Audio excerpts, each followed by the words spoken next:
most must-see Berkshire League talk show in history. Welcome to the Rundown. I'm Cody Diz. Like this video right now if you like that intro, and if you do end up liking the video, comment what you guys want to see, and subscribe. We did not hit the subscriber goal that I had set last time, which was 10, so I'm going to lower it down. How about we get 5 new subscribers after this video comes out? Let's go, fellas! Alright, this is a big-time video because there was so much that happened last night.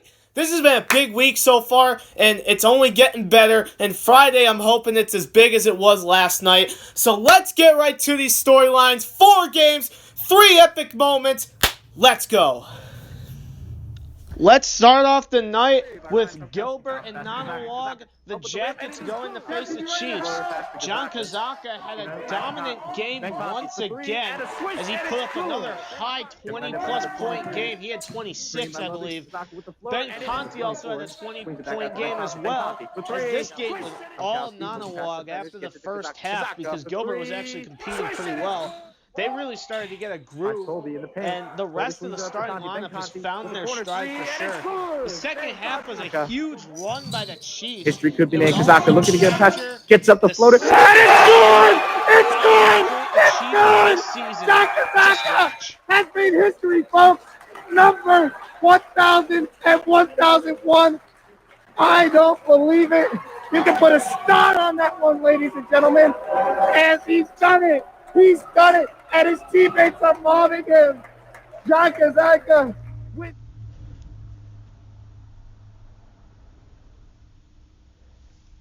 Nonnewaug gets the dub, and Owen Brown caught up with John Khazzaka post-game. All right, folks, so we're here with John Khazzaka, who just put his name into the 1,000-point club for Nonnewaug. So, John, how does it feel to officially put your name up in the rafters? Yeah, it feels amazing. I didn't think as a freshman going into high school I was ever going to hit this milestone, but every year I kept working harder and then eventually hit it now. That's good to hear. And so, beginning of the game, Ben Conti was very hot early on. So how will it feel going into the BL tournament with guys like him and Aiden Colby to help make your run to the championship? I feel very confident now that we're getting into a groove. Everyone's fair scoring, even scoring, and we need Ben to be hot to win. That's good to hear. And now that you officially reached 1,000 points, what's your next goal for Nonnewaug? Next goal is to win the BL tournament. That's good to hear. Thank you so much, and congratulations on a great achievement. Thank you. So first of all, John Khazzaka, congratulations on being a 1,000-point scorer. That is an incredible achievement, and not many people in high school can say they've done that. So congratulations on hitting that historic mark. It's really incredible to see. Honestly, when guys have hit the 1,000 mark over the last couple years, I've been so glad to be able to have covered it. Guys like Owen Hibbard, Hunter Smith, Dylan Crowley, and now John Khazzaka. That's 4 guys in the last 2 years that have gotten that legacy added to their careers in high school. So it's incredible to see the Berkshire League have that much talent. Nonnewaug's looking great. They're looking fundamentally great. I mean, they started off a little cold, which isn't a big deal because they ended up getting the win anyway. But they're playing really well, and I'm not concerned for them at all. You know, they're having a bunch of guys other than Khazzaka step up. Ben Conti just had a 20-point game. Aiden Colby was playing well in this game. He was rebounding well. He was trying to, hit his open shots. Brendan Burke has hit some open shots this year, and he's played some good games. So this whole group, they're just fundamentally together, and that's something that Nonnewaug needed this year in order to, be able to come out with a huge win and be able to, go into the Berkshire League tournament this way. I mean, they did take a tough loss to Northwestern a couple games ago, but ever since, they've been putting their foot on the gas. They've said, I don't care who is in our way. We are beating them, and we don't want any answers to that. We are going to make a statement. So, Nonnewaug, they're here to play. They are here for a Berkshire League title. You heard John Khazzaka. He says he wants that BL title, and I don't blame him. So for them, I'm not concerned. For Gilbert, I'm still concerned, but I don't think there's anything they can fix. There's just to me, it's a broken system. I mean, I think in the fourth quarter, they just don't perform, and that's what really has killed them because, you want to have a good team in the fourth quarter in order to, come out with big wins. But it seems like once they come out of halftime in a close game, they take their foot off the gas pedal and they end up not doing well and losing. Their only win has been against the winless Mountaineers. So I don't even know what's to be expected after this, but I don't know. Gilbert, you guys have Hoosie, I think, tomorrow, so you guys need to win that because I believe the number 8 and 9 seed does play a seeding game to get into the playoffs. So what if Hoosie wins? If Hoosie wins that game against Gilbert, oh my God. That's not going to look too great for all the Gilbert players. And, oh my God. Hoosie is actually going to have, most likely, if they win that game, they're going to have the miracle of the BL tourney, and it's just a seeding game. Oh my Lord. So Gilbert, you guys got to ball out these next 2 games against Hoosie. Prove why you're the 8 seed. Prove why you're better than the 8 seed to me. The undefeated Highlanders go on the road to play the Wamogo Warriors, and Wamogo wins? Okay, Skylar King got things going early, hitting a nice 3-pointer, and Charlie Coffey was able to get in through 2 defenders with it and 1. Nolan Turturro led the Warriors in scoring last night as well. He had 15, as the Warriors were just able to dominate. Freddie Camp also had another highlight with a nice dunk, but it was the Wamogo Warriors who finally defeat the now 9-1 Northwestern Highlanders. So this has really been blowing up my Instagram for the last 24 hours. It really has, because all the people who go to these 2 schools, they were just going at it. It was a complete Instagram war. It was funny to watch, but I was starting to get annoyed with all the notifications. But, let's go Region 6! Wamogo! Oh my God! Of all teams, I did not expect Wamogo to be the ones to do it, but wow! Wow! Bravo, Wamogo Warriors, you guys played a really good game. That may be the best game that I've seen you guys play all year. And it's not just because of the records that you guys have had, like, that you have this year and that Northwestern has this year. That's not just because of that. It's because fundamentally you guys just played well. You guys were able to get inside and score, which is not something you can say often against Northwestern. They are very good on defense, but yesterday it just didn't really go so well. It didn't help that Curtis Blishy was not in for the second half, or I think the second quarter. It's just a tough game for Northwestern. For Wamogo, though, you guys need that win. Because Wamogo, in my opinion, if they want to have a good shot at winning in the Berkshire League tournament, they need to not just take advantage of this win and use it as momentum. They need to use it as the spark plug for their winning ways. They need to go on a win streak, and they need to go on it now. And heading into the Berkshire League tournament with this kind of win streak, it's a big deal. Like, a lot of people seem to, forget how big win streaks can be. So, this is going to be huge for the Warriors. And they have Nonnewaug tomorrow, so that's really going to tell me if they end up coming out with the win against Nonnewaug, I might just pick Wamogo as the sleeper pick. Yes, let's go Region 6. Prove yourselves to me. In this next game against Nonnewaug and in the Berkshire League tournament, I want you guys to prove yourselves. Let's see what you guys can really do, because this win against Northwestern, it's huge for you. So, honestly, you guys have a good shot Just keep your winning ways, and you are going to do just fine. With Northwestern, oh no!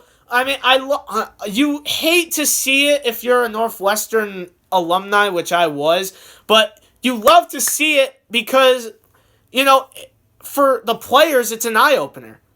To me, it is a complete eye-opener. I was talking to a couple of the players last night after the game, and they were saying to me that, after a huge win streak, being 8-0, winning the BL regular season title, they got a little bit of this cockiness to them. And that happens generally in sports. Eventually, you are going to lose, and the cockiness is going to bring that loss. So, all of a sudden, that Gilbert gives them a tough early first half and a little bit of the third quarter, and from that I could just tell, all right, at some point they're going to take a loss and it's going to be bad and they're going to have to refocus.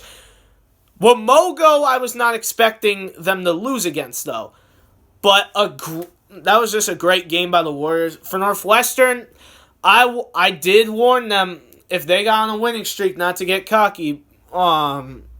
So hopefully it really opens their eyes. A couple of them, like Matt Maltby and oh my God, what's his name?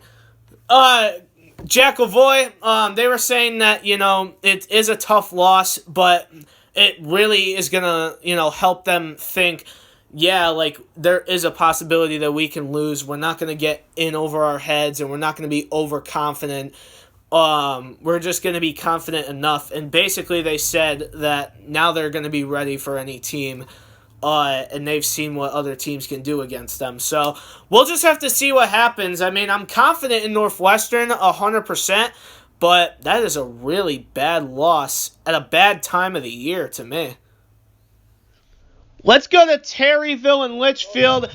Terryville mainly just decided to not even give the Cowboys a chance to even come back in this game because they completely put their foot on the gas.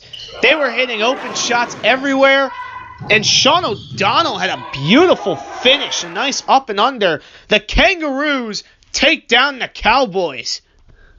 So for Terryville, they just played fundamental ball. This is something that Terryville is very good at. They always find open three-pointers every single game. They always have found their good three-point shooters open, which is a problem because, honestly, they're a deep three-point shooting team. Like, Dylan Machulis can hit from that range. Sean O'Donnell has showed he can hit. Dom Dow doesn't shoot them that often, but he can hit them. And once you get the three-pointer going, the interior D starts to weaken, and that's where they get every defense because they start off with some nice shots, open three-pointers, and then the perimeter gets guarded. The defense forgets the inside, and Dom Dow is taking over. Dylan Machulis is getting inside. Sean O'Donnell's attacking the rim. This is something Terryville has done well over this entire year, and they know how to execute. I said that Terryville was going to be this good, maybe a couple seeds down, but they were going to be a top team in the Berkshire League this year, and I am completely correct on that statement.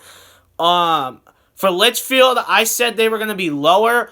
They haven't had a great strand of games, but this is going to be a tough one for them.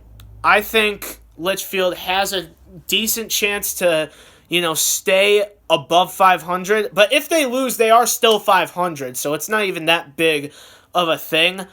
But the record doesn't show what they're really about. I know that they're a lot better than a 500 team. I think they're, I think they could be an 8-4 team if they were to get some of the key wins. Like, I think they could have had a good shot against Northwestern, but Northwestern ran away with it. So, I don't know. I don't really know what there is to fix for Litchfield. It was just an off night. Terryville ran away with it early, and there wasn't really much coming back, so we'll just see what ends up happening towards the Berkshire League tournament. Let's finish it off with Hoosie and Shepaug at Shepaug. Mike Parachi didn't score too much in this game, but he had a nice three-pointer here.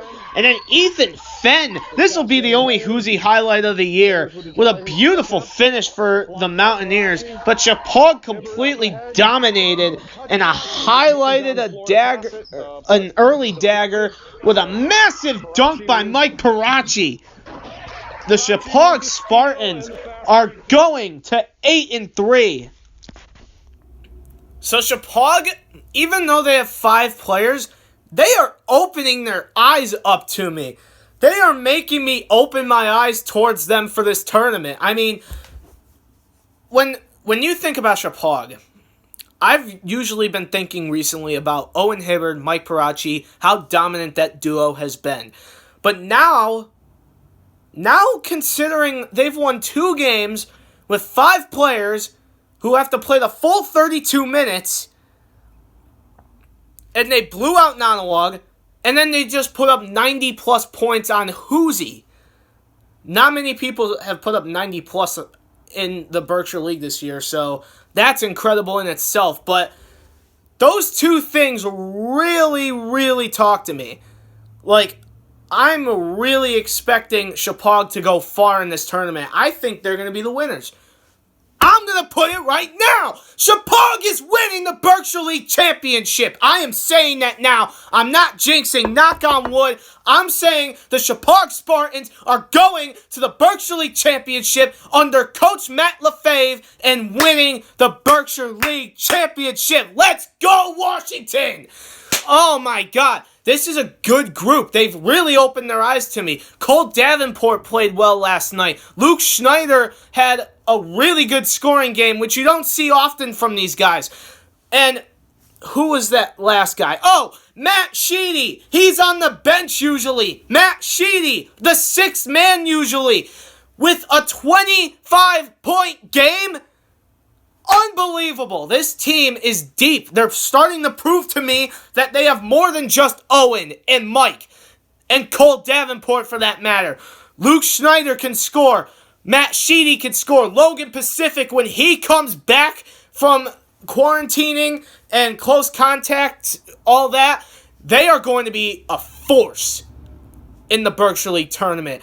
Anyone who's watching this, watch out for the Spartans. The Spartans! Time for the top 5 plays from last night. Let's go to number 5 immediately. Sean O'Donnell from the corner drives in and a nice up and under finish gets to go. Number 4, Ethan Fenn drove in, got the pass, and had a nice acrobatic finish. Number 3, Mike Parachi steals it on the fast break, throws down the 2-hander. Number 2, Freddie Camp got a steal and then had a nice one-handed dunk. And number 1, John Khazzaka making history, hitting 1,000 career points. Nice shot, and then his entire team celebrating with him. And those were your top 5 plays from last night. So guys, that's going to do it for this video. Thank you guys so much for watching. Smash that like button! I want to see everyone hit their like buttons right now on this video. Comment what you guys want to see. Subscribe! Hit that subscribe button as hard as you possibly can and turn the little bell on so that you get all the notifications for my videos. And thank you guys so much for watching. I am Cody Diz, and this is one episode of The Rundown that I hope you guys never forget. Peace out! Peace.